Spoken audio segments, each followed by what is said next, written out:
Good evening. Tonight's Committee of Adjustment hearing is being held by video conference and live streaming video on the town's live stream webpage at oakville.ca. This is a hearing to consider applications for minor variance and consents held under the authority of the Planning Act. Please keep in mind that the intent of this process is to review the application that is before the committee, listen to the evidence, and then make a decision. This process is not intended to be used to resolve any concerns or disputes that may exist between the town, individuals, or organizations. If a request for a deferral is made and the committee grants such a request, the applicant or authorized agent must contact the Secretary Treasurer to schedule a new hearing date. In order to conduct an effective and efficient electronic hearing, we have adopted the following process. If you are watching the live stream of the hearing on oakville.ca and you wish to speak to the item on the agenda, you can call 905-815-6095. Again, the number is 905-815-6095. The phone number will also be posted below the screen at the live stream page of oakville.ca. Staff will be standing by to take your call, and when you do call in, staff will take your name and number and the item in which you'd like to address. And further instructions will be provided for you to join the video conference. When the chair of the committee polls for interested parties, the Secretary Treasurer will unmute you, and that will be your allowed time to speak. The applicant or agent will be given the opportunity to briefly explain the committee the basis of the application and answer any questions that may arise. A maximum of 5 minutes will be provided for this presentation. You will need to state your full name and address for the record, and any submissions beyond the 5 minutes will be at the discretion of the committee. All delegations must also state their full name and address for the record, and a maximum of 5 minutes will be provided for each presentation. All remarks and questions are to be directed to the chair, and any submissions beyond the 5 minutes will be at the discretion of the committee.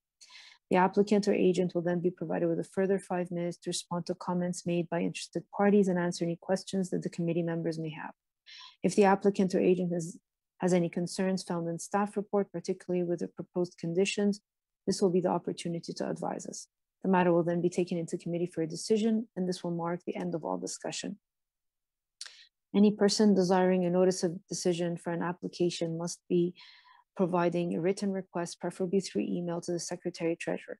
Please note that you must provide a written request in order to be included on the list that is used by the Ontario Land Tribunal for giving of any subsequent notice of appeal. Written notice of the committee's decision will be mailed no later than 10 days for minor variance and 15 days for consent applications to the applicant, agent, and any other person who has filled a written request for such a notice. If you do not agree with the committee's decision, you may appeal this to the Ontario Land Tribunal, and the last day to do so will be noted on the decision. If no appeal is received within the prescribed timeframe, the decision of the committee becomes final and binding, and then the Secretary Treasurer will notify the applicant, anyone who has received a copy of the decision through written correspondence. People participating in this hearing are to be courteous to and respectful of the members of the committee, town staff, and any other person attending the electronic hearing. Tonight's electronic hearing is being video recorded and available for future viewing at oakville.ca. Thank you.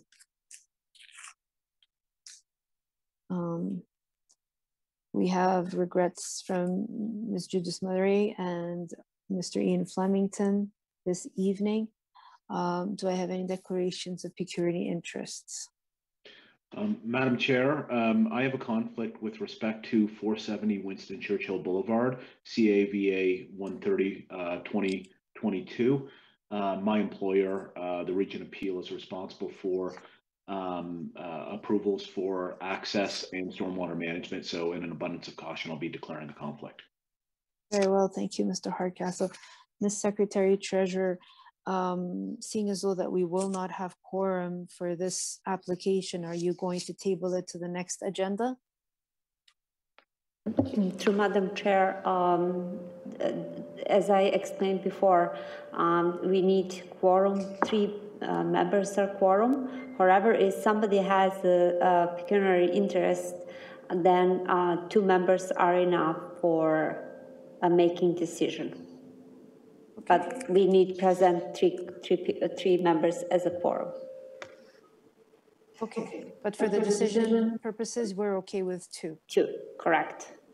Okay, very well, thank you. Any other declarations of peculiar interests? Okay, I see none. Thank you.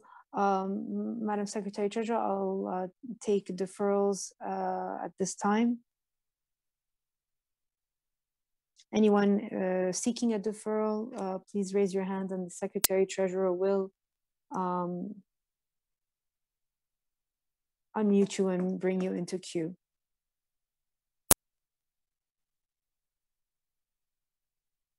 Madam Chair, there is a Ryan Waziski, and he's seeking for deferral for 518 Topple Crescent.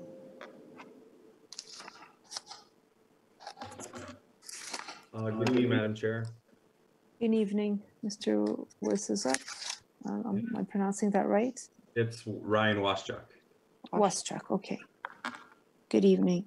You're for application CAV 123 2022 on property 518 Taplow Crescent, Oakville. Okay, yes, I see am. you.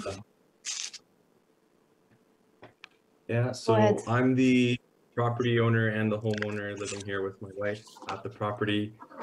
This application, in our opinion, has been somewhat mishandled by our agent. So we're going to be replacing our agent, and in the meantime, making some changes to the application following reading the comments from the city. And with that said, we'd like to ask for a deferral. Very well. Members, all those in support of a deferral? Okay, your application has been deferred. You'll see the Secretary Treasurer when you are ready, and she'll put you into the next available agenda, okay? All right, thank you.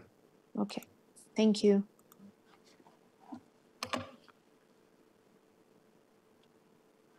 Madam Secretary Treasurer, anyone else seeking a deferral? Madam Chair, it's Chris Hughes, and he's gonna request deferral for 3070 Niagara Boulevard.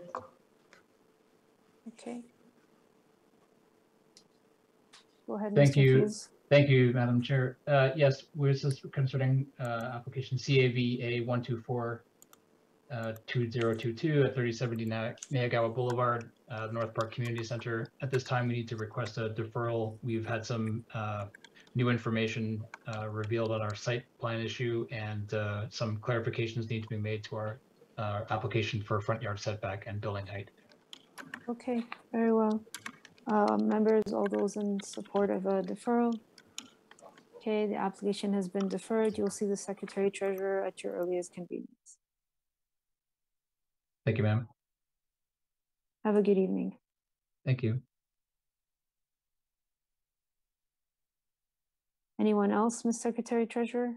If there is anyone who is seeking a deferral, please raise your hand and the Secretary Treasurer will invite you to speak.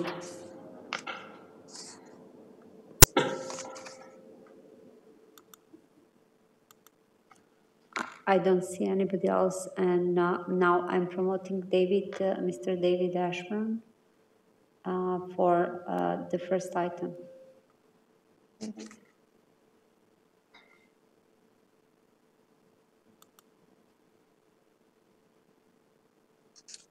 We have consent applications. We have two of them, and these two are also with attached variance applications. This will be B2205 and B2206 at 64 First Street and 52 First Street.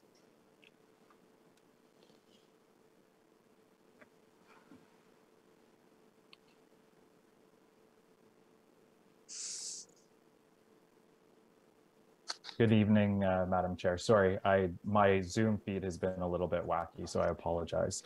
That's okay. Good evening, Mr. Ashburn.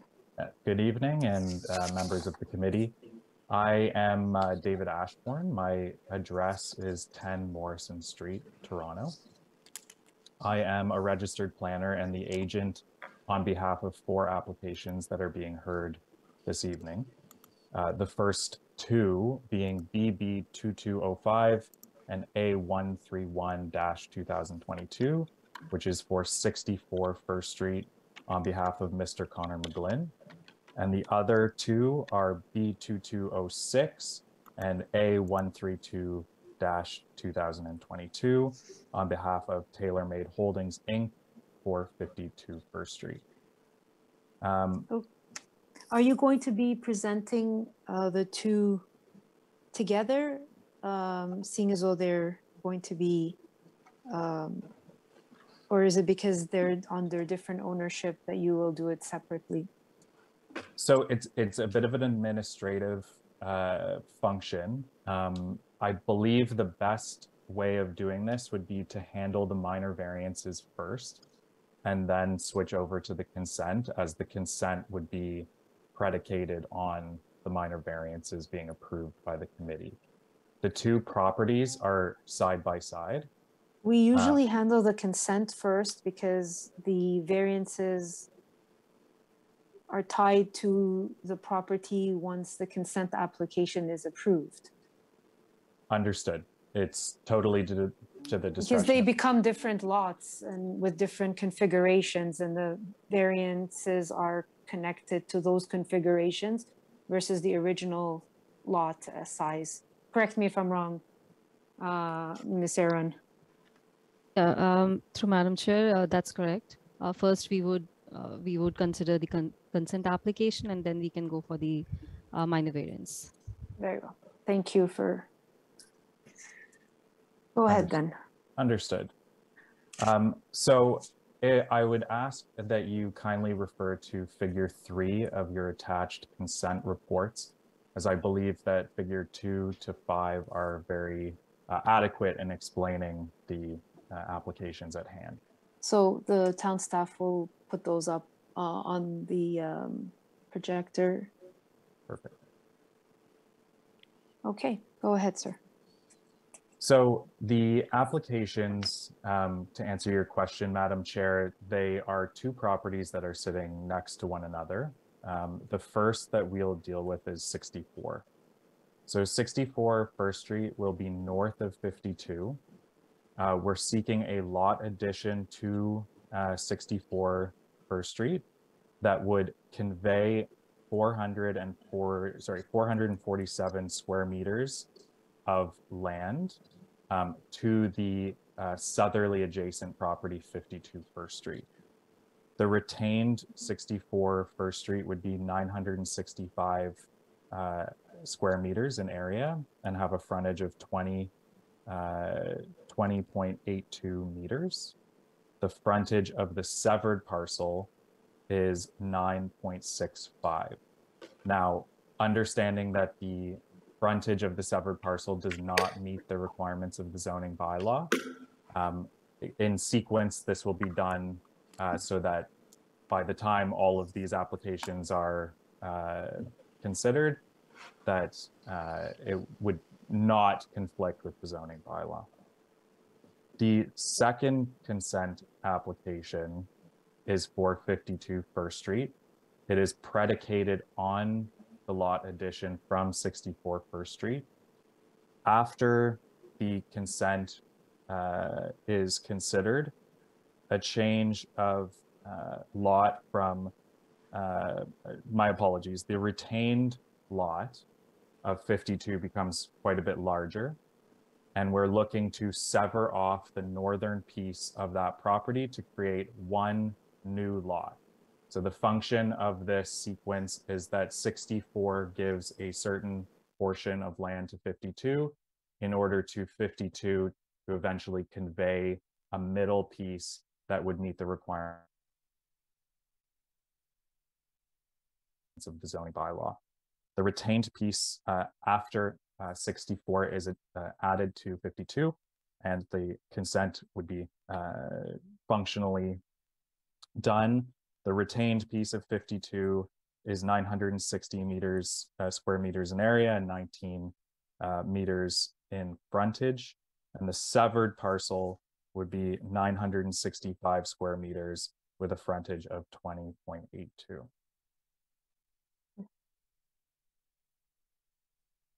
I'm happy to field any questions, Madam Chair, regarding the consents. Very well.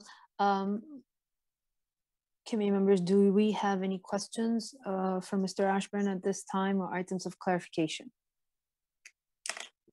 Okay, I see none. Who would like to start?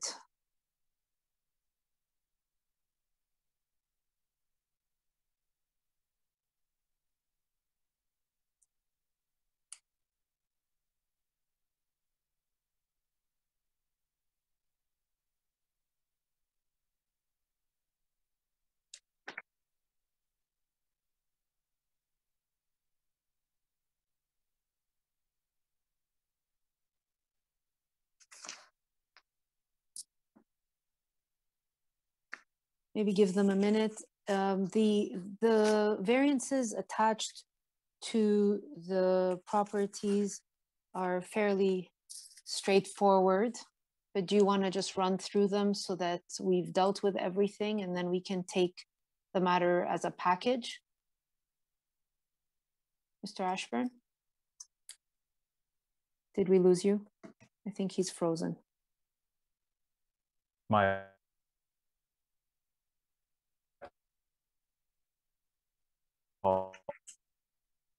apologies, Madam Chair. Again, the Zoom feed appears to be frozen. It's okay, Madam we'll Chair, give you a can minute. confirm that you're able to hear me? We hear you off and on. I don't know if you want to take a moment to reset.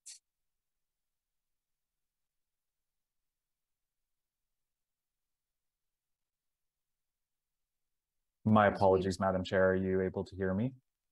We are right now, but you keep freezing on us. Do you want to take a minute to reset your connection? Frankly, I'm not sure what's going on. My internet is completely fine, and I normally operate on Zoom, and this is a new issue for me. So okay. So what I was saying was, because the variances are connected to the consent application, do you want to just go through them? Yes, absolutely. I know they're pretty straightforward. I'm looking at everything, but just for the benefit of the public, you've gone through the applications, and then we'll take the whole matter as a package, consent applications with the variances attached to them. Understood, and completely agree with the approach. My apologies if I freeze again. Please forgive me. So, in terms of the variances requested for 64 and 52, they represent existing conditions that existed pre-consent. So we are rectifying issues with non-compliance that exist with the current buildings. These issues of non-compliance are not as a consequence of the consent. They are completely aside from the consent. And as I said, we're simply rectifying these issues with the zoning bylaw in order to permit the consent to be approved. So the minor variance on 64 is quite simple. It's to permit a 1.03 meter side yard on the north instead of 1.2, which would be the minimum of the bylaw. The the minor variances on 52 First Street, there are 5. The first is to vary the bylaw to allow the attached garage projection to 18.5 instead of 1.5. As you can see from your documents, you can see that the attached garage is quite a bit further forward on the property. The second is to permit an interior side yard for the garage, my apologies, interior side yard setback for the garage to 2 meters, whereas the bylaw requires 2.4. The third is for the rear yard setback. We're requesting 4.0 meters, whereas the bylaw requires 7.5. The fourth is a height of accessory structure. We are requesting 5 meters, where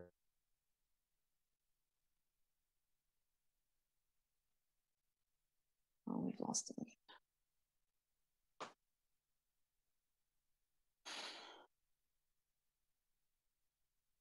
Bylaw requires a maximum of 4.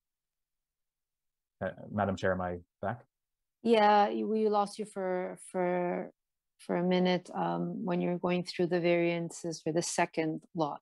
Okay, my sincere apologies. Can you let me know which I was on? No, you were just at the beginning of the I was variances. at the very beginning. Okay, yeah. My apologies. So there are 5 variances on lot 52. I'll try and be rather quick. Hopefully Sure. I can get through them. The attached. Okay, we lost you again.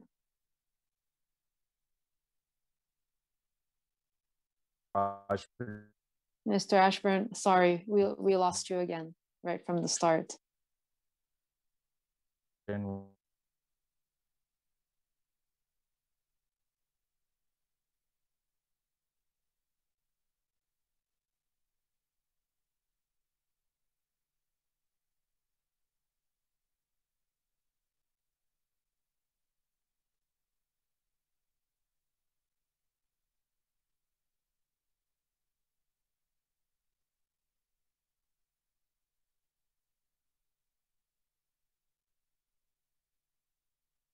I think we've lost them completely now.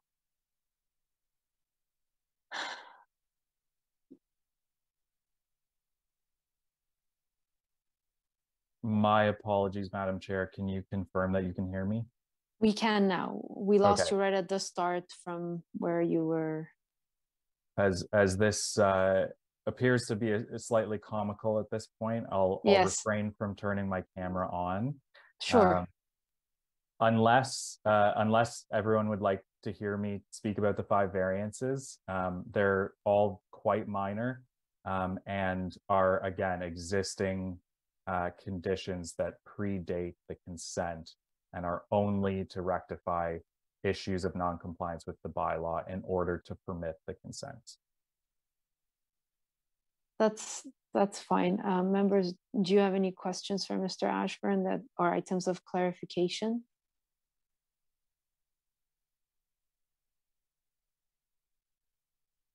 Okay, that's fine.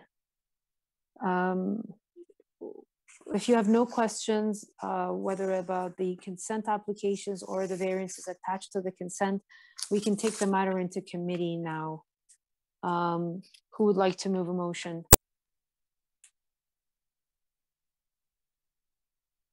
Okay, go ahead, Mr. Hardcastle.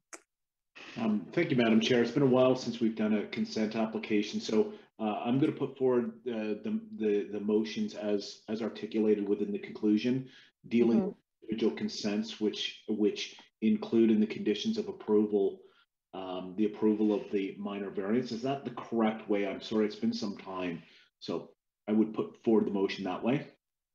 Yes, we would do consent first, and then we would move on to the variances. Okay. All right. Madam Chair, having undertaken my site visit, having reviewed the materials, heard the presentation by the applicant, and reviewed the written staff report, I'm satisfied that the consent application referring to B2205 is an appropriate form of intensification for the neighborhood. And I'll put forward a motion of approval subject to the conditions attached as Appendix A to the staff report. I won't go through them in detail. Sure. Would you like me to follow with the minor variance that directly relates to that consent? Yes, please. Okay. And I'm hold on, let me clarify. Through Madam Is Chair. that okay, Madam Secretary Treasurer? We should do all the consent first and then do the attached variances, right? True, Madam Chair, we need to move motion for each consent application and then following up with the minor variant, each one motion, so. Yes, but do you want consent, Correct. or do you want consent, variance, consent, variance? Consent, and then variance, and continuously with variance. Okay. Okay, thank you. See, Mr. Hardcastle, you're not the only one. No, I told you it was rusty. We don't do these often enough, I suppose. Yeah. So that would be the motion for the first consent application for B2205. Yes. Okay. And supported by recommendations or conditions. Her hand up, so we've apparently Did you have not astray. No, through you, Madam Chair, I just wanted to confirm, Secretary Treasurer, should he mention the recommendation at the beginning of the report? Do you need that detailed information, or is the conclusion sufficient, Ms. Secretary Treasurer? If anybody wants to read the conditions, that's fine, because each consent application has separate conditions. And if they want to read loud, that's fine. If they don't, like, it's not from me. Okay, I just wanted to make sure that the recommendation versus the conclusion was fine. Okay, thank you. You're welcome. We don't usually read the entire set of conditions that are in the Appendix A or B. If that's okay with planning, then through you, Madam Chair, I wasn't referring to reading all of them. I was more concerned about whether we needed to read out the parts that were being severed or not. But if this is fine, then I'm fine as well. Thank you. Mr. Hardcastle? I'd be happy to take the direction. That's fine. Let's start afresh. Okay.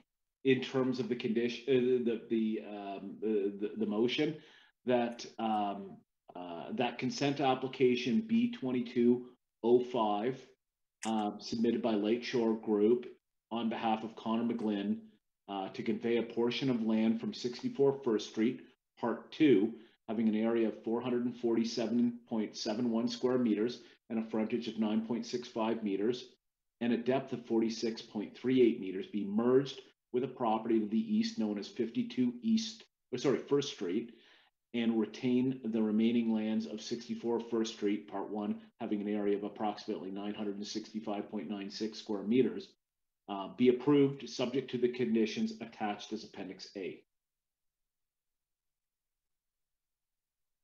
Okay. So do we vote on the motion on the individual application? Okay. Yes, and then we'll move on to B2206. All those in support? Okay, the application for consent under B2205 for 64 First Street has been approved. Okay, you have the luxury of going on to B206 at 52 First Street. Madam Chair, I am satisfied that the second consent application under B2206 meets the requirements and would be satisfactory, and I'll put forward the motion that the consent application submitted by Lakeshore Group on behalf of TaylorMade Holdings, Inc. to create a new residential lot, Part 2, having an area of 965.34 square meters and a frontage of 20.827 meters, street limit, and a depth of 46.27 meters. The retained lands, 52 First Street, known as Part 1, having an area of approximately 965.96 square meters and a frontage of 19.307 meters, street limit, and a depth of 46.27 meters, be approved subject to the conditions attached as Appendix B to the report. Very well. Any discussion on this recommendation? Okay, I see none. All those in support? Okay, application has been approved. Through Madam Chair, I just need to mention there is a 5 letters of support never mentioned in approval. However, you can refer it in with the minor variance. That's my mistake. I did not mention the letters of support. We have 5 on hand from Mollenhauer Robert, a David Corbeth, a Fernando Bimal, a Mario Betello, and a Megan and Jerry Denome at 46 Street, 395 Union Street, 417 Union Street, 49 First Street, and 88 First Street. And these letters of support carry over to both consent applications of B2205 and B2206. Now it's submitted on record. Okay, so Mr. Hardcastle, it's entirely up to you, but do you want to continue with the variances that are related to the consent applications? So we have CAV 131 related to 64 First Street, and then CAV 132 that is related to am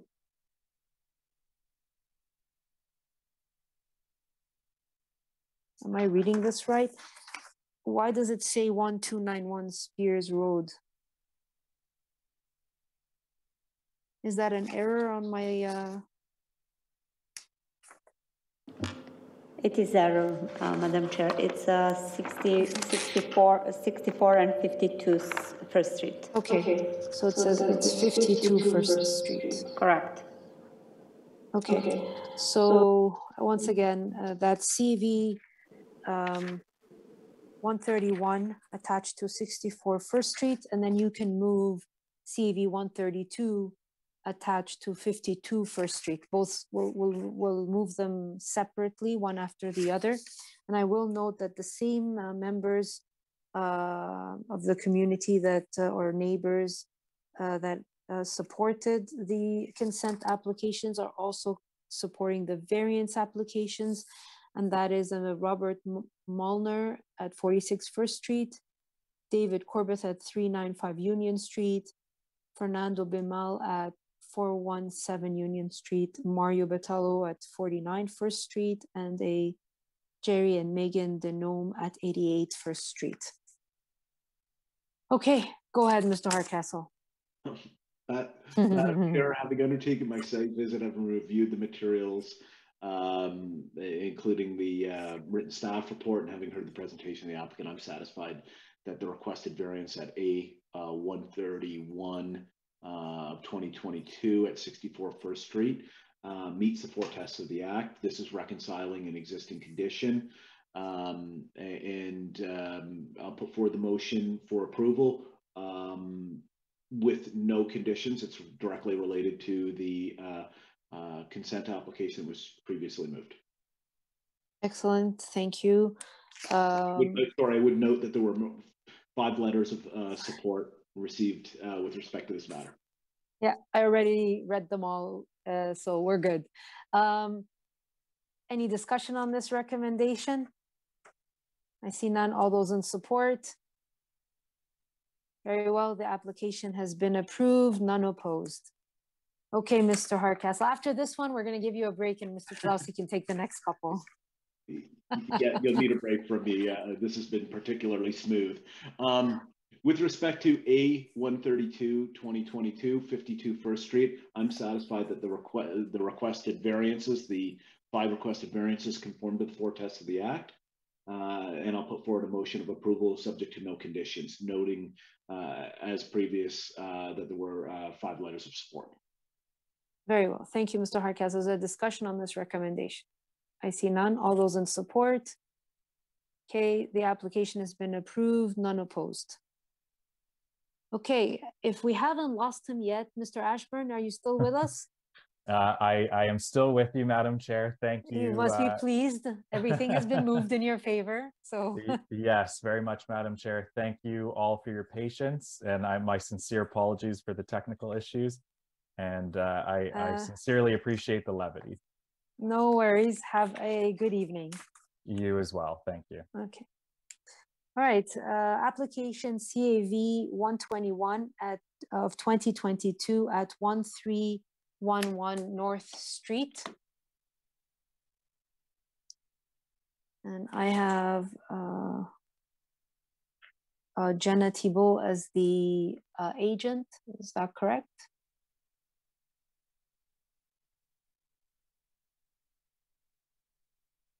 Good evening, Madam Chair. I was just being upgraded to a panelist, so I missed what you just said a couple seconds ago. No, I just announced your application. So it says CEV 121 of 2022 at 1311 North Street Road West, correct? Correct. So now you can go ahead. Anyone interested in speaking to this application can call 905-815-6095, and staff will be standing by to take your call and provide you with further instructions to join the video conferencing. Go ahead, Ms. Thibault. Thank you, Madam Chair, and good evening, members of the committee. My name is Jenna Thibault. I'm a planner with Weston Consulting, and I'll state my address for the record, which is 201 Millway Avenue in the city of Vaughan, and I'm providing representation on behalf of the landowner. This minor variance application is seeking relief from one provision of the zoning bylaw, which is related to the maximum front yard setback.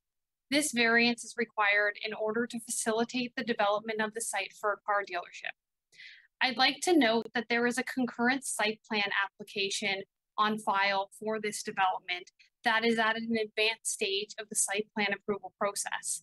The need for this variance came through zoning's review conducted as part of the site plan application.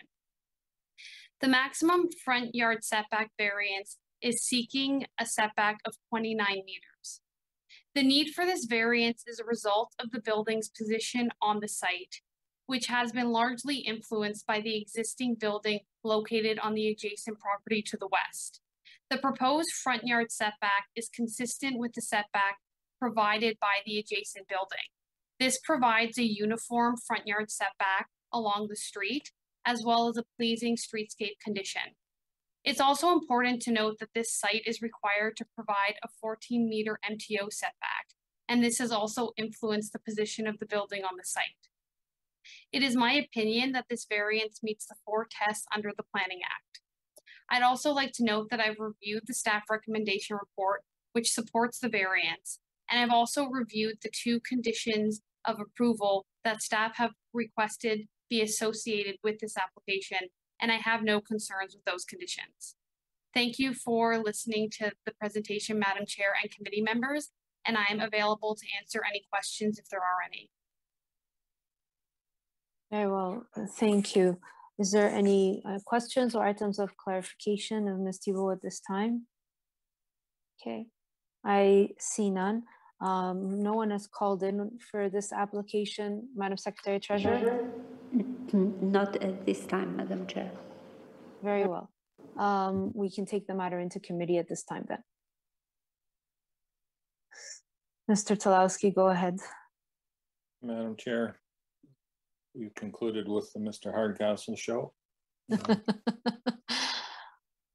Sometimes we have some of those, you know. Yeah, well, my computer keeps telling me I'm unstable tonight too, so I'll do my best. Madam Chair, I'll be pleased to move this application.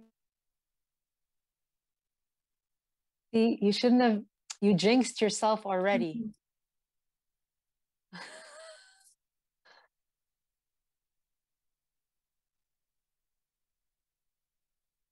Be Mr. Talowski, we lost you. Finding it meets the 4 tests of planning. You jinxed yourself right from the start. No, it's going to be one of those nights. I'm going to try turning right from the start, so you're going to have to say it all from the beginning. Okay. I'm going to turn just my for the camera record off as well. Okay. Madam Chair, I'll be pleased to move approval of this application. Finding it meets the 4 tests of the Planning Act. I think it's very appropriate to have a consistent streetscape.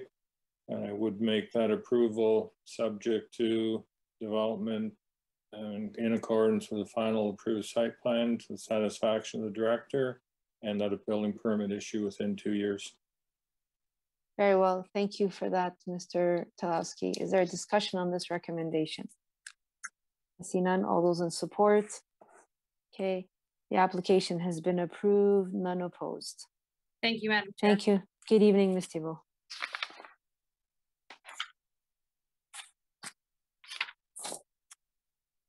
I have application CEV 122 of 2022 at 2450 Rebecca Street. Again, that's application CAV 122 of 2022 at 345 Rebecca Street. If you're interested in speaking to this application, please call 905-815-6095. And staff will be standing by to take your call and provide you with further instructions to join the video conferencing. Go ahead. Hello, Mr. Kieran. Hello. Good evening, Madam Chair and members of the committee. My name is Joris Kieran. I'm the agent for this application. I'll run through I guess I should mention my address. It's Kieran Design, and we're located at 11 Bronte Road, Unit 31 in Oakville. Mm-hmm. I'll run through a brief presentation of this application. Yasmina, did you get the slides? This is the just regular drawing. Did you happen to have slide 1 through 3 on available? Mr. Karen, do you think about the first one when you sent to for the first meeting? Yes. Okay, so because I didn't get for this meeting too, so I will try to move from one to another meeting and have the new updated. Okay. Anyway, it's probably not that important for this one. I can just speak through it while you're looking for that. So we have 3 variances on this house. The 2 variances are setback variances. So it's a front yard setback and a rear yard setback adjustment. In the rear, it's a very small 7.5 meters is allowed. We're asking for 7.29. So it's about 21 centimeters, and that is just to the covered porch. So the main house is actually, much further away from the rear yard than that. It's about 9.2 meters away. So small rear yard setback variance, that's variance number 1. Jumping to variance 3, that is the front yard setback. So again, dealing with the site plan. Small front yard reduction required is, 11.16. So it's approximately 50 centimeters thereabouts. Again, for that front yard, front porch to, oh, there we go. Great, thank you. There it's highlighted, the 2 variances I'm talking about. Thank you, Yasmina. The front yard setback is to permit the front porch to have a small projection. It's more for aesthetics. We're still lining up with the front of the rest of the houses, more or less. So both variances are also supported by planning staff. Slide 2, please. So slide 2 is talking about variance number 2, which is a small increase in residential floor area.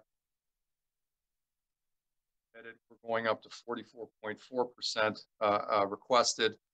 The entirety of that overage is associated with the areas we've highlighted there. So the mudroom and a pantry area, as well as a little bit of extra space in the dining room. And we'll go to slide 3, please. So this massing isn't really visible from the front of the house. It's really just pushing the house back a little bit, although we do comply with lot coverage, so it's not affecting that category. So that completes my presentation. I'm happy to answer any questions if there are any. Okay. Any questions or items of clarification of Mr. Kieran at this time? We have no letters of support or opposition, for that matter, or any interest from the neighbors. Has anyone called in, Madam Secretary Treasurer? No, Madam Chair, there is no phone calls. Okay. Very well, we'll take the matter into committee. Go ahead, Mr. Talowski. Madam Chair, I'll move that this application be approved as applied for. Finding it meets the test of the Planning Act. I don't see any negative impacts from the variances being requested. And that noting that aside from these 2 very small variances, the applicant's complying with all other regulations. I would make the approval subject to the dwelling being built in general accordance with the site plan and elevation drawings dated June 30th, 2022, and that the approval expires if a building permit hasn't issued within 2 years. Very well. Thank you, Mr. Tlowski. Is there discussion on this recommendation? I see none. All those in support? Application has been approved. Thank you, Mr. Kieran. Thank you. Good night. Right.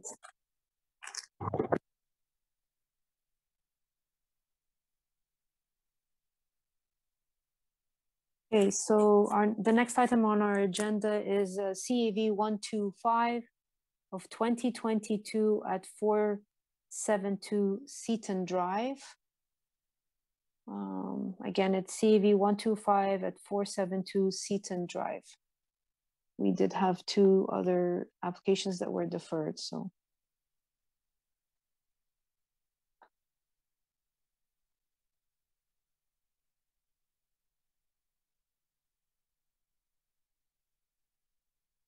Go ahead, Mr. Demchek.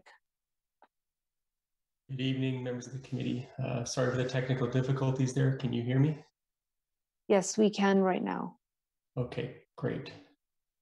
So I have prepared a very brief presentation. And I apologize. I know it was sent in the previous committee date, and it just may not be available at this time, but I'm happy to maybe just provide a very brief background. I think there's only one variance requested, so maybe I can provide just a quick summary. Go ahead. Okay, great. So again, my name is Paul Demchek. I am the planning consultant on behalf of the owner for 472 Seaton Drive in Oakville. So the subject property at 472 Seaton Drive is currently occupied by a single detached dwelling, which is intended to be demolished and replaced with the construction of a new single detached dwelling. The applications before the committee this evening pursue the one variance being an increase to the floor area ratio. So I will note that the proposed dwelling includes just a private attached garage with a lot coverage of 31.12%. The proposed dwelling is located towards the middle of the site, allowing ample setbacks from adjacent properties. I will note that the dwelling includes a height, coverage, depth, and setbacks that are typical of in terms of the character of dwellings in the neighborhood and do not exceed the setbacks or depths relative to adjacent homes. And the siting of the dwelling is appropriate lined in terms of the neighboring dwellings and utilizes a similar front yard setback in comparison to the existing dwelling. The design of the garage is also desirable and typical of homes in the immediate neighborhood.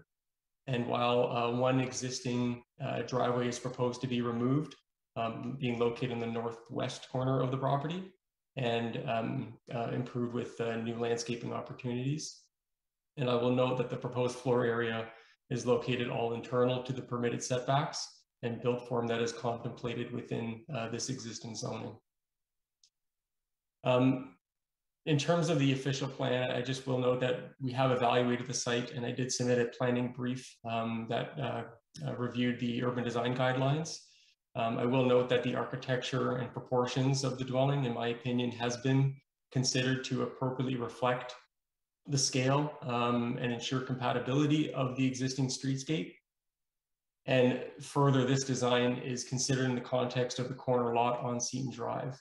So the dwelling incorporates a front portico element, glazing which interacts with the street, a 2-vehicle garage located on the smaller eastern frontage, and various building elevation components to provide variety, which are elements found within the neighborhood. Again, just in terms of the intent of the bylaw, I will note that obviously the floor area ratio regulation is intended to assist in regulating the scale and massing of the building. And the proposed increase, in my opinion, is not considered to contribute negatively to the scale and massing of the dwelling. And as mentioned, the proposed dwelling is in keeping with all other bylaw provisions, including lot coverage and height, as well as all setbacks and dwelling depth requirements of the bylaw.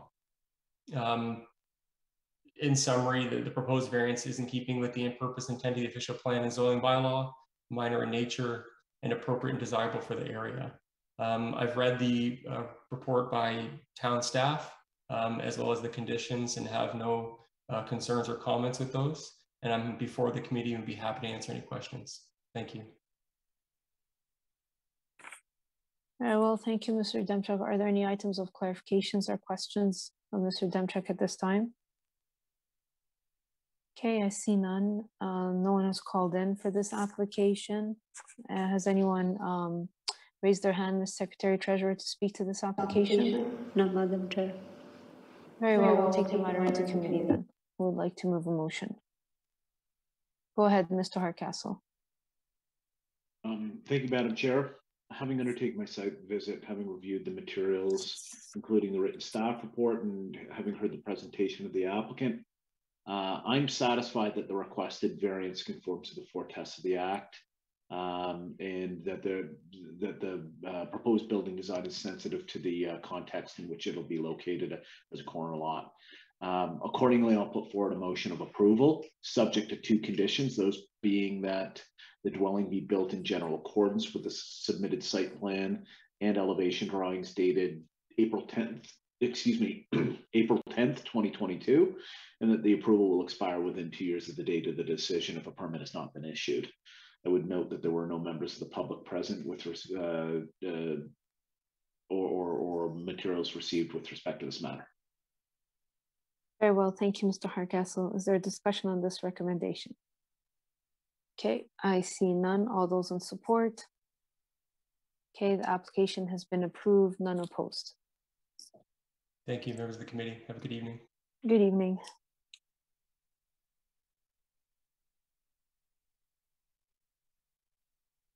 Application CAV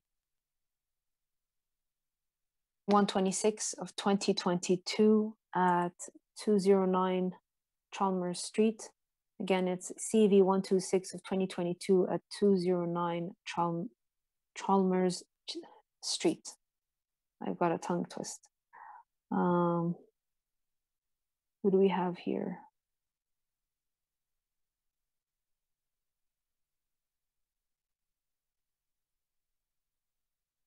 Good evening. Good evening, Madam Chair and committee members. My name is Jovan Čeko. I'm at 172 Mohawk Road.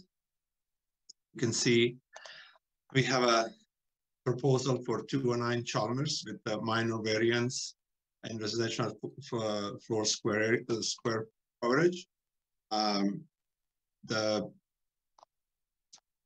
We are adding floor and a main floor. In our planning process, we kind of try to consider a neighborhood. There is a special provision 103 in this neighborhood that we kind of in consideration in planning. Property is about 713 square meters. Most properties in the area are very small. So having that in consideration, or minimum required for the zoning is 360 square meters. So we took all of that in consideration to propose addition for a family that lives here and wants to stay in this neighborhood, keeping in mind appearance and nature of the housing around. And we consulted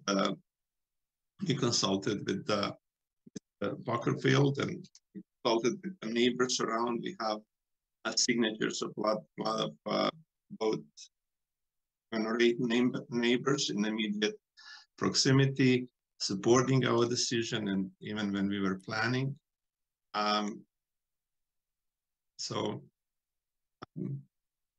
Here we are asking approval.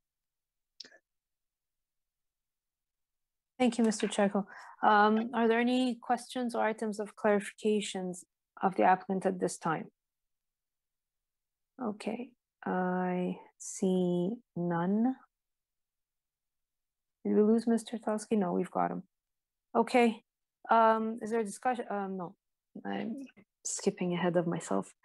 Who would like to move a motion? Go ahead, Mr. Talowski.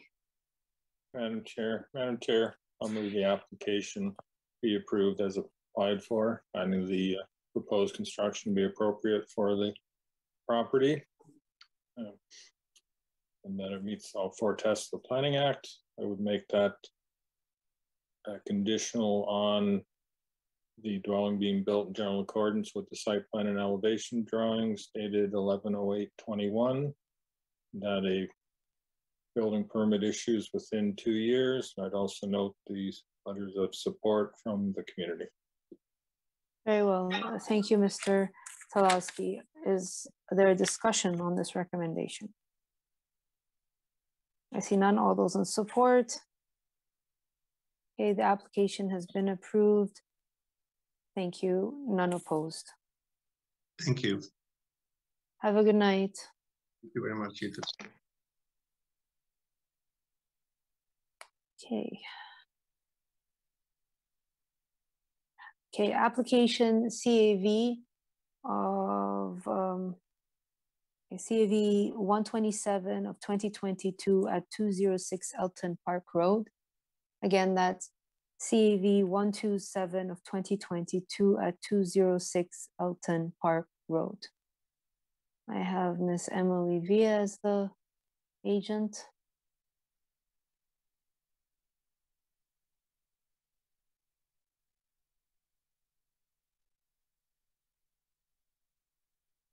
Okay. Hi, Ms. Villa. Good evening. I'm sorry for that. I was having a hard time as well. I think everyone's having a hard time with the connection today. I don't know why, but go ahead. Okay. Good evening, Madam Chair and members of the committee. My name is Emily Villa, and I'm from the Office of John Woolman Architect. I'm here to represent Steve and Tracy Butler, who are the owners of 206 Elton Park. If we could start off with page 6, please. Yeah. To start off, our clients canvassed the neighborhood a month ago within the 60-meter radius and dropped off printed materials. And as you can see, they are represented here with them on the map as dots. We received 2 letters of support, so they are shown here as pink. One is on 201 Elton Park, which is directly across from our property, and the other is 2 doors down at 188 Elton Park, and they were forwarded to the Secretary Treasurer. If you could go to page 7 and page 8, please, you will see the 2 letters there for 201 and 188 Elton Park. If we can start with the presentation on page, let's start at page 4, please, to start off with the elevations, and then we'll stop at page 5, I should say. Thank you. We are proposing the construction of a new 1-story dwelling with an attached 2-car garage and front and rear covered porches. We only have 1 variance that we are asking to permit, and it's to permit a proposed lot coverage of 28%, which is coming up to 386.93 meters squares, whereas a maximum of 25% is permitted in this zone.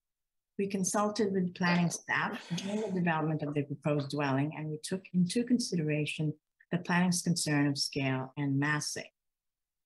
The increase in lot coverage is a direct result of proposing a 1-story bungalow and accommodating typical 2nd-story rooms on the ground floor. The dwelling has a floor area of 22.9%, which is significantly less than 29% permitted. And so it reduces the potential impacts of the increased lot coverage. The proposed height of 8.43 meter is notably lower than the maximum 9 meter, which is permitted, and of the neighboring houses as shown on the provided streetscape. The proposed building is within all required setbacks for the site, and the front and rear facade are treated to an articulation of volumes, and that's to reduce adverse impacts on the surrounding buildings. So overall, the proposal is consistent with the character of the neighborhood, and planning staff concluded that the application satisfies the applicable tests under the Planning Act. We've read the report, and we agree that the conditions placed on this application by planning As well, we have already begun addressing the stormwater management controls. And this concludes my presentation, and I'd be happy to answer any questions you may have. Very well, thank you, Ms. Vea. Are there any questions or items of clarifications of Ms. Vea at this time? Okay, I see none. We do have your 2 letters of support on hand. Who would like to move a motion? Go ahead, Madam Chair, my apologies. Can I ask a question of staff first? Yes, sure. I didn't see you there. I apologize. Go ahead. I came slow to my my question. I see in the staff report, through you, Madam Chair, to staff, I see in the staff report that this site will be subject to the DESP process. Will that include dealing with tree removal and replacement? Through you, Madam Chair, DESP process does not include the tree removal process. I believe it will go through the forestry department for the tree removal process. But tree removal is usually in site plan, right? Yeah, through you, Madam Chair. Yeah, the development engineering site plan does include the review by our tree inspector, so that will be reviewed. When there isn't a DSP, then it would go through the private tree bylaw, but in this instance, yes, it will go through, it'll be evaluated through that process. And I'm assuming that there will be replacement tree requirements for all the trees that will be removed from the front yard for the circular driveway? Yes. Okay, excellent, thank you. Any other questions or items of clarification?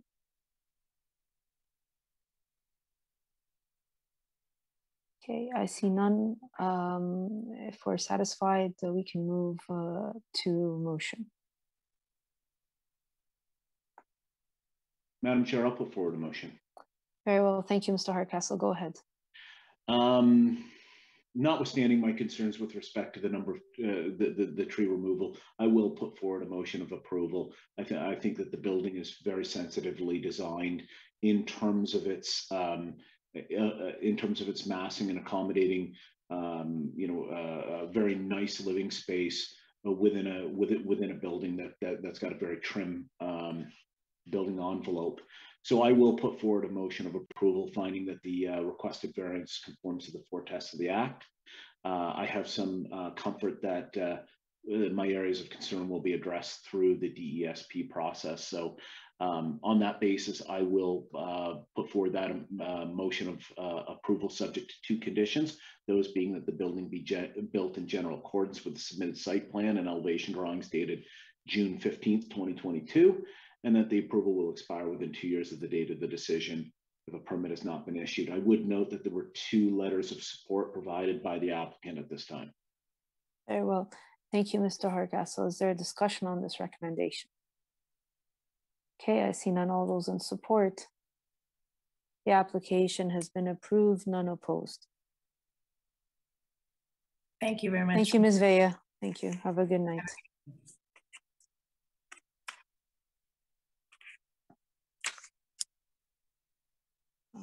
Okay, we have application CAV 128 of 2022 at 59 West Street. Again, that's CAV 128 of 2022 at 59 West Street. Hello again, Mr. Kieran. Hello. We have 2 letters of opposition from a Tim and Kim Brierly at 3125 Seneca Drive, and Narina and Norman Murray at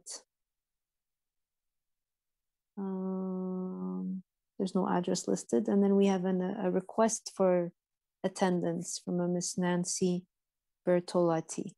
So I've just read those into record. If there's anyone else who's interested in speaking to this application, please call 905-815-6095. Staff will be standing by to take your call and provide you with further instructions. Go ahead, Mr. Kieran. Sorry, Madam Chair, can I stop you for a second? Ms. Nancy Bertoli sent a letter and I sent as an addendum. So yeah, just to acknowledge that she also has letters sent to us. Okay, very well, duly noted. Thank you. Go ahead, Mr. Kieran. Thank you, Madam Chair, members of the committee. Joris Kieran Design. I'm the agent for the applicants. 11 Bronte Road, Unit 31. And I do apologize, Madam Secretary, if you are able to find the slideshow from the previous application, similarly to the previous one I just did. I will, if you give me just a second, please. Sure. And I apologize, I wasn't aware that it needed to be submitted. Again, I worked on that.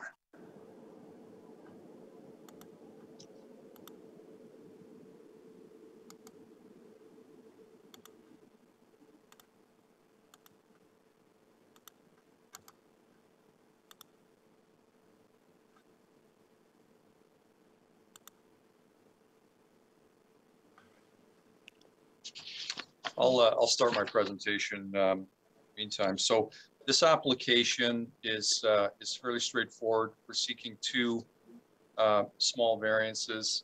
The first one is for residential floor area, RFA.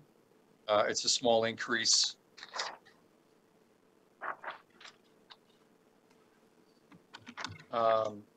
Approximately 12.6 square meters of overage. If we can go to slide 2, please. So the area of overage, as we usually like to demonstrate, is in two areas. One is here, this small breakfast area that's being added to the back of the house. And then slide 3, please. And then also the addition of a laundry room upstairs. So those two spaces basically account for the extra square footage that we're seeking here. And if we go to slide 4, so the building height, it's over by 10 centimeters. And, you know, I guess you could argue that we could have designed the house to be, you know, compliant, but we had two things we were trying to accomplish here. Is one, it's really that central peak that you're seeing there. It's just that very small top piece that's protruding over. So it's a very, very small encroachment. It's by no means the whole, you know, roof of the building. And, you know, sinking the house further into the ground is technically possible, but it starts to create some drainage challenges that we also want to avoid. So together with how we want the house to look and, you know, how we want the house to sit, this is where we came up with the small variance for height. And the house itself, if you were to measure immediately around the building, it's well under the 9 meters. So the house itself is not higher than 9 meters, and that's what we're trying to demonstrate on slide 4. If you could please go back to slide 1, I'll speak to the letters of opposition. So the first letter. Mr. Kieran, you keep going farther away from the microphone, so we're not hearing you at all times. Okay. Sorry, we lost you for a second, so. Okay. How's now? That's good. Okay. If it happens again, maybe I'll turn my video off again, like everyone else has been doing, and that seems to help. So just give me a wave if you can't hear me anymore. Will do. Okay, so the two letters. The first one is a concern about drainage. It mentions a underground stream potentially in the area, high water table, and you know, basically water issues that this would create. As the committee is aware from other applications that I've put forth and other applicants, this is not really a matter for the committee. It's dealt through the development engineering process, DSP, which is a required permit for us to obtain before a building permit is issued. This specifically deals with drainage. You know, typically the drainage requirements are much stricter than whatever the existing conditions are. So it's usually means an improvement in the drainage versus a deterioration. Further, that the committee may not be aware, and these people may not be aware, is that the town of Oakville, the Development Engineering Department is now asking for stormwater management on just about all of the infill projects that we're involved with. And they've told us come September, all of them are going to require it. What that means is that we're having to design what are called soakaway pits, or soakaway pits is a common reference for them. And what it means, it's an underground storage facility basically for runoff water to be collected and remain on the property. This prevents water from going off the property. So we're actually creating small collection basins on each of these individual properties to mitigate runoff. So I think through that process, it's a pretty rigorous process, and the drainage will certainly be addressed through that process. The second letter speaks to, I think the main complaint is just about the size of the house, and they're referring to it as a monster home. We're asking for, just under 3,100 square feet. I don't think that would should be categorized as a monster home.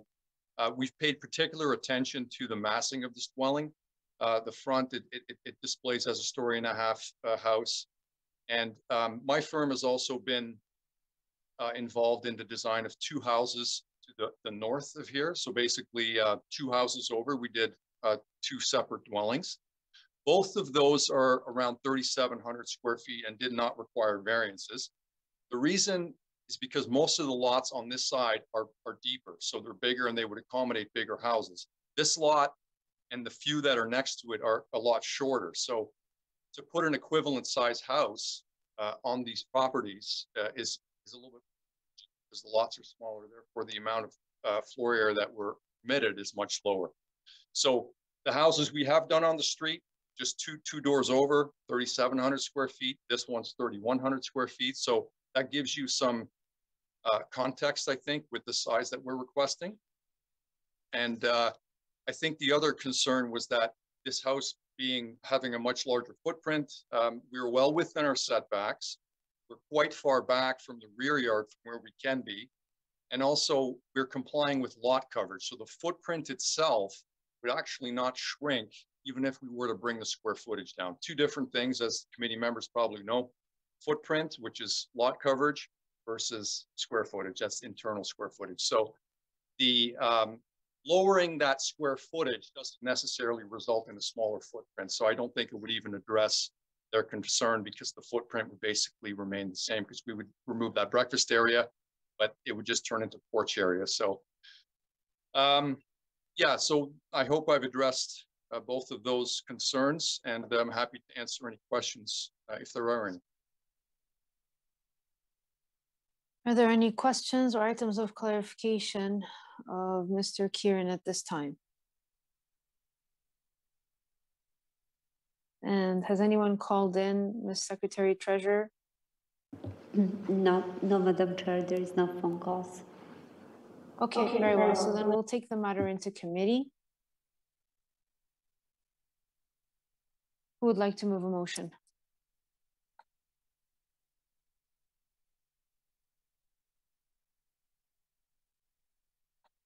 Mr. Hardcastle, go ahead, sir. Thank you, Madam Chair. So,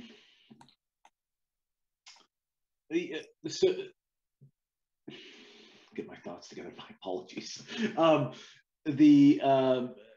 I'm satisfied that the requested variances conform to the 4 tests of the Act. I believe that the building has been designed in a sensitive way to reduce the perceived massing associated with additional GFA, and also to mitigate the roof height. It's a small, as Mr. Kieran indicated in his presentation, there's a small component of the roof form which exceeds the height requirements, and the building utilization of the sloped roof forms will do a very good job in terms of mitigating the perceived massing.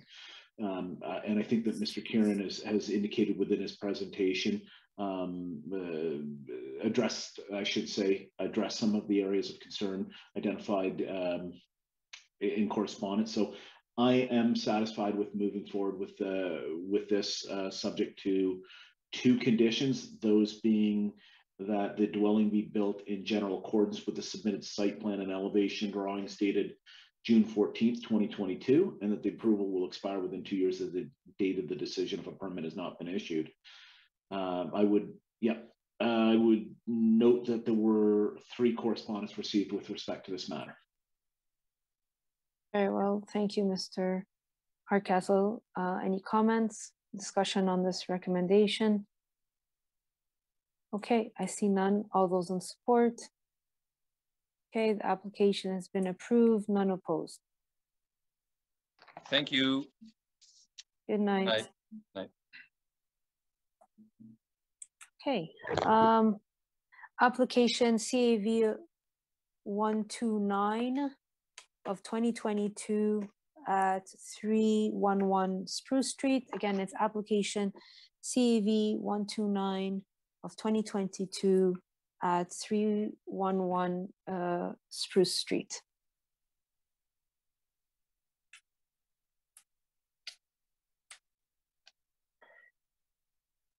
I have a Mr. Ted Loxton.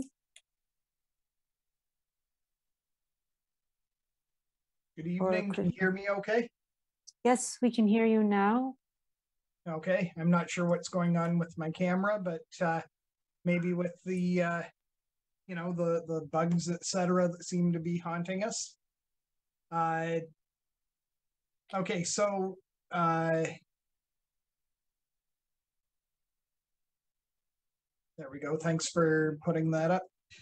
So my name's Ted Loxton from Bayview Design Group, 397 Exmouth Street in Sarnia, and I'm representing the homeowner, Chris Hammond. We're asking for 4 variances, which on paper may seem like a big ask, but I want to explain how we've arrived at our ask. So first of all, the variances, we're asking for an easterly interior side yard of 2.09 meters, where 2.4 meters is required, and that is 31 centimeters, about a foot that we're asking for there. A maximum residential floor area of 46.35%, where 42% is allowed. A minimum front yard of 10.03 meters, which is 1.54 meters in front of the existing, or of the allowable rather, and a lot coverage of 29.22%.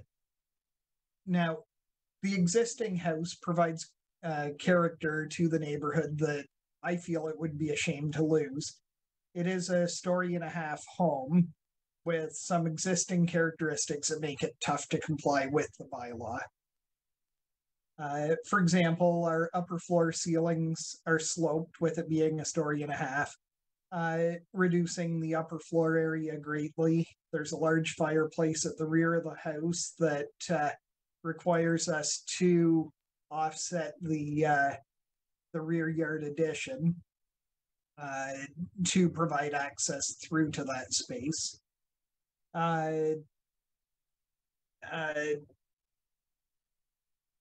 Now, if we were to build new, you know, I'm fairly confident that we could comply with the bylaws, but again, the existing characteristics do provide a challenge, and I feel there are characteristics that it would be a shame to lose. We have spoken to the neighbors, and I'm not sure if we have letters of, I know the letters of support were sent in for the previous meeting. I'm not sure. Has the committee seen those letters of support? We do have one letter of support from Adam Schuler attached to this application, but it's the only one that I can confirm. What do you mean from the previous meeting? Well, from the meeting that was postponed when we didn't meet quorum. So we usually require everyone to send everything in, so I'm not sure. Madam Secretary Treasurer, do you have anything to confirm on that front? There is only one letter of support as by right now. Although some late comments received that were so late, so we haven't been accepted those comments. Okay. Okay. So then just further to that, you know, there are some some items required by the homeowner, predominantly more space. With more of a work from home society that we seem to be in, we do need a home office, and that's the 2-story addition at the front of the house to balance this and not have, you know, I guess just to have a more pleasing massing on the house. We've added a front covered porch addition. Now that drives up our lot coverage as well. Now, if you can go to the next slide. So there's the existing, and then the next one shows the next slide, please. Yeah, so there's the change with the front addition and the covered porch addition. Now, if we go to the next slide, there's the existing with, you know, a fairly large house right beside us. So if we go to the next slide, you'll see the proposed as it relates. And then if we go to the next slide, please. There's the existing and proposed, you know, just all together there. So in my opinion, we just don't want to lose the character of the home.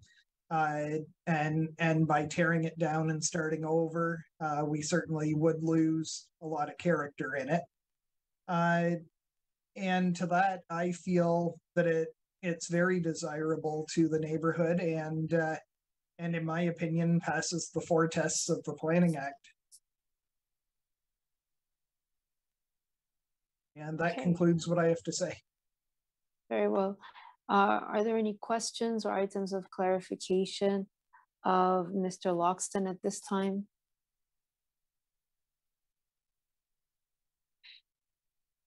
Has anyone called in for this application, Madam Secretary Treasurer? Yes, I do have Mr. David Nelson, and he's now promoted to panelist. Okay. Hello, Mr. Nelson. Good evening, Madam Chair, members of the committee, staff, members of the public. Ruth Victor, I'm speaking tonight on behalf of Ruth Victor and Associates. My address is 382 Bartos Street in Oakville. Phone number is 905-580-9431. Speaking tonight on behalf of Ruth Victor and Associates, who are representing Dr. Keith McIntyre, who owns property at 403 Reynolds Street, which is just around the corner from Spruce. Dr. McIntyre has asked us to propose an objection to the approval of the application, and he's therefore requesting that the committee refuse the application. Ruth Victor and Associates has looked at the 4 variances that are proposed, and we conclude that the cumulative effect of these variances is a home which is not appropriate in scale to the neighborhood context. In our opinion, these variances do not meet the 4 tests of the Planning Act. Secondly, looking at the drawings, we're not clear as to how the stable residential infill guidelines were observed in, putting together this application. That concludes my presentation, Madam Chair. Okay. Are there any questions or items of clarification of Mr. Nelson before I turn the table over to Mr. Loxton? Okay, I see none. Okay, Mr. Loxton, go ahead, sir. It's your time to reply to the members of the community. Okay. Yeah, thanks for the comments, Mr. Nelson. I do appreciate those, and I just feel that that it does, respectfully, I disagree. I do feel that it's appropriate, and just the character that we're trying to maintain, along with the challenges that we've been faced with the existing house location. In my opinion, it is appropriate, but I guess that's my opinion against others. Okay, thank you, Mr. Loxton.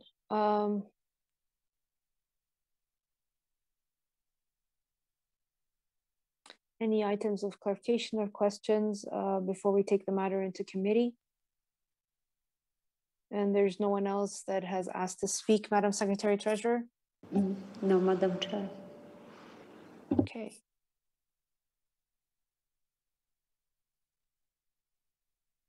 We'll take the matter into committee then. Who would like to move a motion?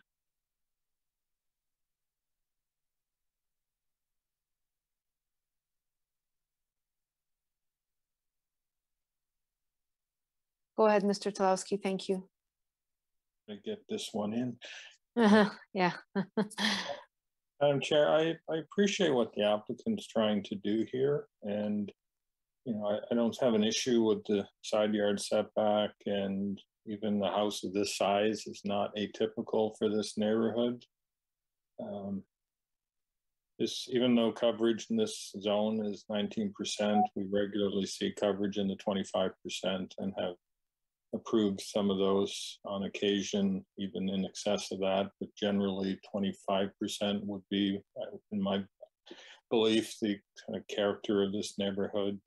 But Madam Chair, it's the front yard setback that I'm having an issue with.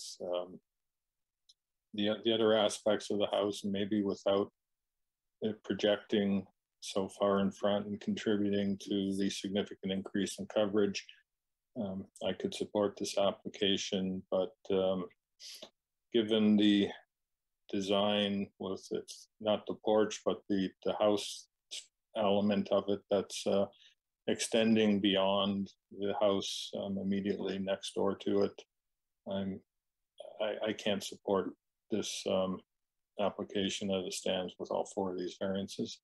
Madam Chair, I'm going to side with staff on this one. I'm going to move the application be denied. I would note that there was both one letter of support and one letter of objection to this application.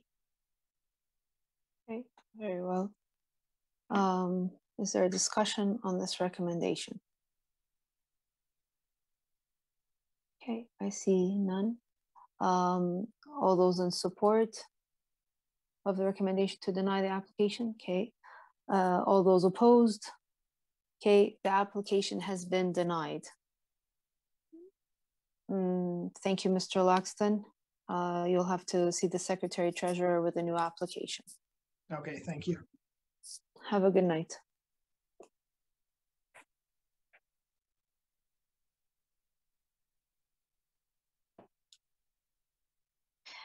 We have a conflict with Mr. Hardcastle at this time. I'll give the Secretary Treasurer a moment for you to leave the meeting, and then we'll start with CAV 130 of 2022 at 470 Winston Churchill.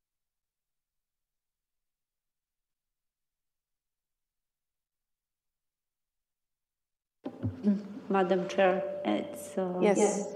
You can proceed with that. Very well. Application CAV 130 of 2022 at 470 Winston Churchill Boulevard. Again, it's application CAV 130 of 2022 at 470 Winston Churchill Boulevard. And I think it's Miss Medviva again. That might be. Good evening. I don't know why I was thinking Miss Vea versus Miss Medviva. That's okay. I apologize. That's okay. Oh, go ahead. Thank you. So for the record, my name is Stephanie Matviva. I'm a planner with Glenn Schnarr & Associates. The address of Glenn Schnarr & Associates is 10 Kingsbridge Garden Circle, Mississauga. I'm the registered agent on behalf of the property owner. The application before us tonight is for an accessory structure. The accessory structure is positioned in the rear yard of this particular property. It is a prefabricated structure. Pardon me, choking on my own. If I could go to the next slide, please. Sorry, one more after that. Thank you. The site itself is located on the west side of Winston Churchill Boulevard. It is within an established neighborhood of the town of Oakville. It is a bit unique in its location in that it's surrounded by, well, fairly rural areas, including a farm to the immediate north. This particular property does have municipal water, but is on septic sanitary services. If I could have the next slide, please. The application before us tonight is for the accessory structure in the rear yard. In my opinion, this is a technical variance. It's a nuance of the bylaw that states no building may be erected or enlarged unless the land is serviced by municipal water and sanitary services. As outlined in our submission letter, it's our opinion that the requested variance is technical in nature. It will not change the residential nature of the property or the surrounding neighborhood. It does, in our opinion, it complies with the regional official plan as well as the local official plan. Just as points of clarification, we have provided for committee's information a revised site plan that indicates it's a conventional septic system. The septic system itself was installed prior to the current owner's purchase of the property, as it will not be adversely impacted or modified in any shape or form by this accessory structure. If I could have the next slide, please. The accessory shed, as we're calling it, it has been positioned to be sufficiently away from the septic system. Again, it will have no adverse impacts. We also have a signed engineer's letter that identifies the accessory structure will not be on any services. It does not have any plumbing fixtures and does not require connection. As outlined in our submission letter, it is my opinion it meets the 4 tests under the Planning Act. I'm happy to answer any questions that there may be. Thank you.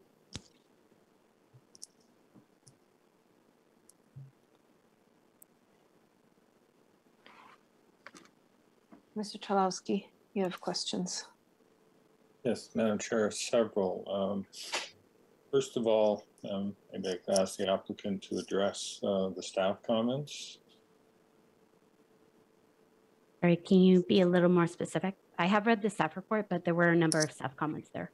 I think the staff were recommending you defer and speak with the region. Yes, the staff report recommended deferral, understanding that further information needs to be provided.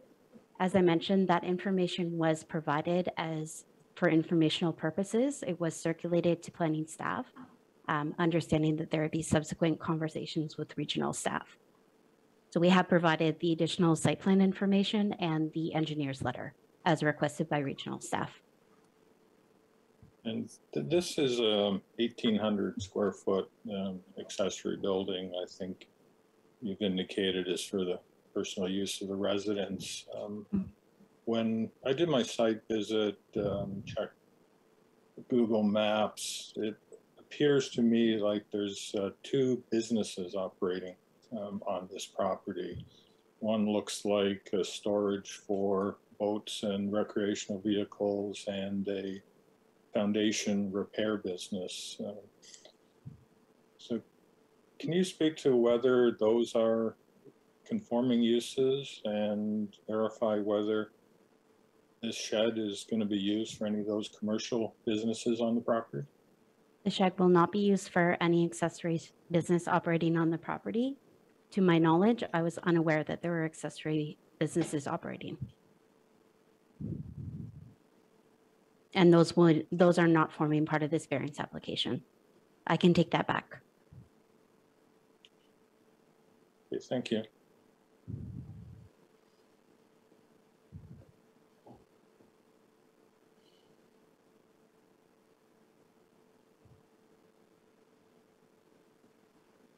So you've provided the information that staff. Sorry, I lost you for a second. Go ahead. Sorry, I was just going to ask similar questions to staff, whether they're satisfied with the response on the with respect to the region, and whether they're able to speak to what appears to be additional commercial uses on this property. Yeah, I agree with you. I was actually going to ask staff if they were the material that they requested and circulated to them, what, if any, impact did it have on their comments with regard to this matter, particularly the ones that they've shared with us on the report. Through you, Madam Chair. So in terms of the additional information related to the site plan and the letter, I have been speaking with the region, and there is an opportunity, depending on your decision, to apply conditions that would be subject to the region's satisfaction of the review of these materials. Because I know I do not believe we've seen a stamped engineering letter, and they would still need to fully review the site plan, so that's an option potentially based on the information she's provided to this point. Regards to any commercial uses on the property, I do understand that in terms of the actual accessory shed, the applicant had to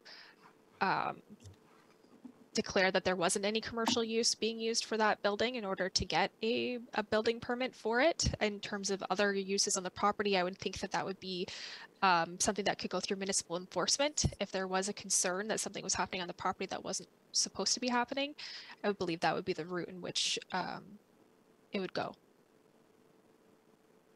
Does that satisfy your questions? Mr. Tulowski? No. Well, I guess it answers the question, doesn't necessarily satisfy. What I heard was that the region still may want something else, so we don't have all the information in front of us today. Okay, I have another question, and forgive me, but am I to understand this correctly? The issue is not whether the erection of this accessory structure is close to the septic services, but whether it puts a strain on the septic services. Am I to understand this correctly? Because it was confusing to me whether is it the location of the actual accessory structure that's the problem, or the fact that it may need the use of the septic services, and that would be a strain on the current standards right now, since it's not serviced by regional or municipal water and sewage systems. So through you, Madam Chair, typically any development on a property that does not have services is not permitted. So in this situation, we're trying to be satisfied that this shed is not requiring any services. So that's the purpose of the first letter, saying that there's no services going to this building, so it's not having an issue in terms of new development that requires services. And then secondly, the region would like confirmation that this shed isn't going to conflict with the services the private services that are currently on the property. So if the shed was on top of the septic tank or having any interference with it, they would also not be in support of the application, because then it may cause requirements for new septic or other issues related to servicing, and the existing situation could not continue. Okay. Yeah. So have we confirmed that the construction of this accessory structure is not anywhere near the septic private services? because it's confusing to me from what I'm reading. So I think what we're saying is that there could be a condition that I have a list of, I've had conditions that I provided to the Secretary Treasurer in case you came to this position, that should the region would need to be satisfied, they would have to provide the two requirements that the region wants to see, and that then it needs to be to the satisfaction of the region in order for the variance to go forward. But there's also the opportunity to deny the application until we have that confirmation from the region that they've seen the materials that they want to see. Okay. Yes, Madam Secretary Treasurer. So yes. The conditions are now under the panel, so it's going to be displayed soon, so you can see it from the screen. Okay. Let me just connect myself from my battery's dying. I have a question of Ms. Medviva. So, having read staff's report, okay, why did the applicant choose to proceed versus defer while we get all the information before us to the satisfaction of, I guess, the town staff and their support? So we have, sure, through you, Madam Chair. So we have tried to provide that additional information. Efforts were made to retain an engineer, get the signed and stamped letter. For reasons, at the time of that retention, I guess is the best way to put it, the engineer was prepared to provide a signed engineer letter to say that the accessory structure does not require and will not be connected to any services, municipal or private. In his opinion, there is no engineering basis for it to be stamped. So we have made efforts to try and get those clarifications. We have had conversations with town staff to make sure that the revised site plan that indicated not only the extent of the septic system where it was within the property in relation to this proposed accessory shed, but also what type of septic system it was, to try and satisfy those concerns, make sure that all the available information was provided. Now, because the meeting did not meet quorum on August 3rd, it became a timing issue. So those materials were provided. I was informed that they would be provided for informational purposes. We did make efforts to provide that to satisfy these conditions and make sure that all the available information was provided with sufficient time. Okay. Take a look at these conditions while we wrap our mind around all of this. I mean, this is the last application of the evening, so I am giving it a little bit of leeway.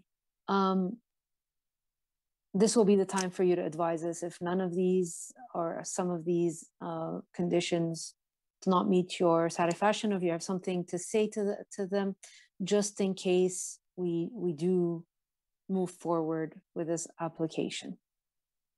So we have read these conditions and we are satisfied. If these conditions are applied to the approval, we'll be able to satisfy them. Okay. So give me and Mr. Tulowski a couple of minutes to just read them.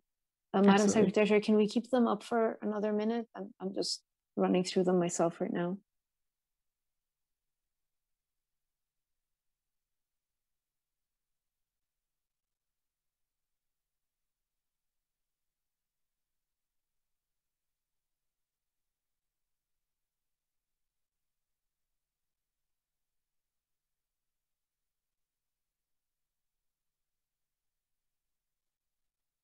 Okay, when the first one says that the dwelling, it's supposed to be an accessory structure, it's not a dwelling.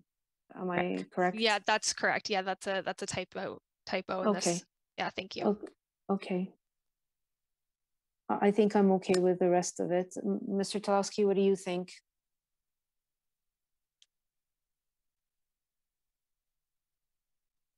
I'm uncomfortable for many reasons. Okay, how about we take the matter into committee and have a discussion, and maybe together we can come up with something. Okay, if you just take us off panel, back to panel view, then I can see everybody. Thank you. Okay, Mr. Jarowski, if you have no further questions of Ms. Medviva and Ms. Buckerfield, then we can take the matter into committee. Okay, so I let's take the matter into committee. My first instinct was to say, let's defer, but you said you're uncomfortable, so maybe let's have a discussion or propose something, and then we can take it from there. Okay, Madam Chair, I'm going to move the application be denied.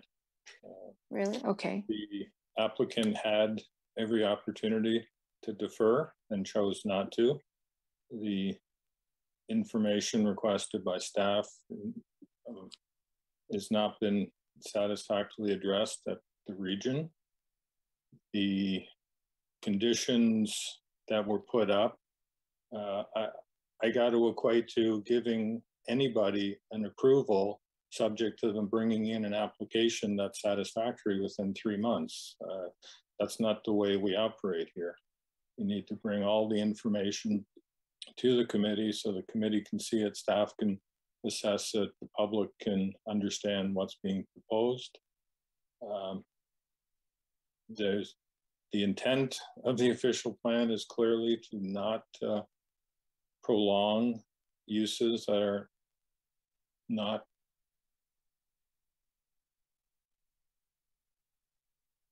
We lost Mr. Zalski for a second. Allowing additional uses without the servicing. Mr. Zalski, you're cutting up. I think I'm back now. Allowing additional uses just prolongs the potential for the property to go on without services and being intensified. And there's commercial uses on the property that the agent says she wasn't aware of, but the applicant saying at the same time that it won't be used for commercial purposes. That I don't find this whole application meet any of the tests. My motion is to deny. Okay, all right. We'll take a vote. The motion to deny the application as applied for. All those in support. Okay, the application has been denied.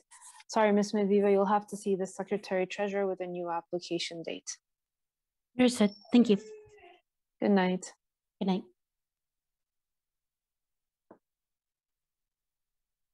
So that was Ms. Secretary Treasurer, that was denied, none opposed. Thank you. Okay. I'll allow you a few seconds or minutes to bring Mr. Hardcastle back in. There's a few things that we need to do before we adjourn the meeting. Welcome back, Mr. Hardcastle. Thank you, Madam Chair. Okay, so the next item on our agenda is to confirm the minutes for August 16. Mr. Hardcastle, thank you. And then the motion to adjourn at 8:50. Thank you, Mr. Hardcastle, and we are adjourned at 8:50.